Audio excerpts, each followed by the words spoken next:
Sana maintindihan ng ating mga kababayan na ang ICI ang hindi siya magpapakulong. Kasi inaasahan nyo, ICI yung magpapakulong. Kaya namin parating pinapaliwanag yun. Okay, having said that, nandito tayo ngayon sa facilities because we have been in touch with Secretary Boying of the Ombudsman and now with Secretary John Vic to understand ano pa yung preparasyon na ginagawa ng ibang agencies. With these facilities, handa na ho silang tumanggap ng dapat sino ang managot.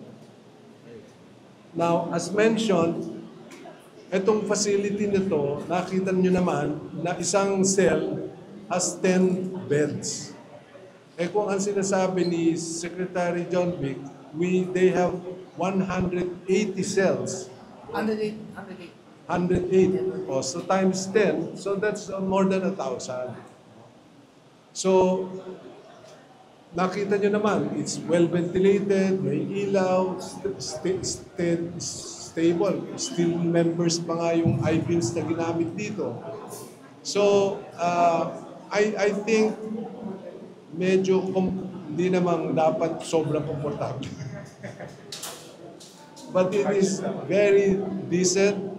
Meron sariling CR, may sariling running water, at saka may 4 na ventilador kada cell.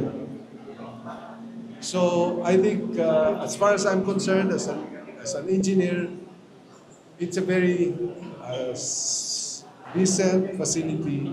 And really compared to other city jails, malayo ito. So it will now depend on sino-sino at anong levels of pay grade ang dadalhin dito.